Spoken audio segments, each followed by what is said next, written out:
இனிமே கண்ணை மூடிட்டு கடலை எண்ணெய் வாங்கலாம். ஏன்னா மந்த்ரா கடலை எண்ணெய் இதயத்தின் தயாரிப்பு. வறுக்க பொரிக்க ஏன் எல்லா சமையலுக்கும் மந்த்ரா தான். மந்த்ரா கடலை எண்ணெய், அபார ருசி, ஆரோக்கியமான உடல் நலம். புதுச்சேரி சட்டசபை தேர்தலுக்கான வேட்புமனு தாக்கல் திங்கட்கிழமை முடிய உள்ளது.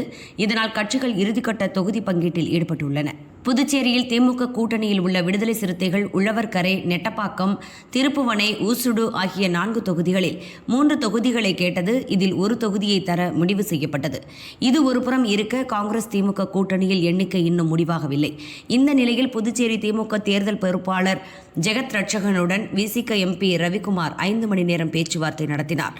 புதுச்சேரியில் காங்கிரஸ் திமுக கூட்டணி உறுதியாக அமையும், எங்கள் கூட்டணிதான் ஆட்சியை பிடிக்கும் என்றார். காங்கிரஸ் திமுக கூட்டணி உறுதியாக அமையும்.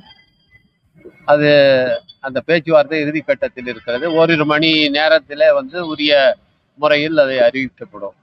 இங்க அது கூட்டணியுடைய தலைமை பொறுப்பில் இருக்கிறவர்கள் அதை முறையாக அறிவிப்பது தான் சரியாக இருக்கும். அதுல எங்களுக்கு எந்த மனக்குறையும் இல்லாத அளவுக்கு இந்த கூட்டணி உறுதியாக அமைந்து பிரியறதுக்கான வாய்ப்பு இல்லை. அப்படி ஒன்றும் வாய்ப்பே கிடையாது. இந்த கூட்டணி அமைவது மட்டுமல்ல, இந்த கூட்டணியுடைய ஆட்சியும் அமையும். நாங்க 3 இடங்கள் கோரிக்கை வைத்திருக்கிறோம். அவர்கள் அந்த உரிய விதத்துல இருக்கிற நிலைமையை பொறுத்து அவர்கள் எங்களுக்கு ஒதுக்கி தருவார்கள். அவங்க தரப்புல இருக்க சண்டை என்னன்னா, யார் தலைமைன்ற ஒரு சண்டை இருக்கு. காங்கிரஸ் தலைமையா திமுக தலைமையா? ஆனா விடுதலை சிறுத்தைகள் என்ன விரும்புது? யார் தலைமையா இருக்கும்னு விரும்புறோம். இது இந்தியா கூட்டணி. அதுல எல்லாருமே ஒரு சம பங்காளிகள் தான். இதுல ஆட்சி அமைணுங்கிறதா முக்கியமே தவிர யார் லீட் பண்றாங்கிறதுல மதச்சார்பின்மையை தான் இந்த கூட்டணி வழி நடத்துகிற ஒரு கோட்பாடு. எனவே மதச்சார்பின்மையை ஏற்றுக்கொள்ள எல்லாரும் இந்த கூட்டணிக்கு தலைமை இருக்கிறவர்கள் தான்.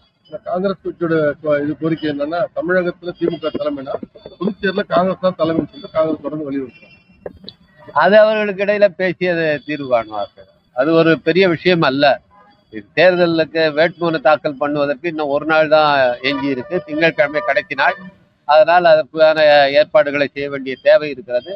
எனவே இன்றைக்கு இந்த கூட்டணியுடைய அறிவிப்பு வெளியிடப்படும்.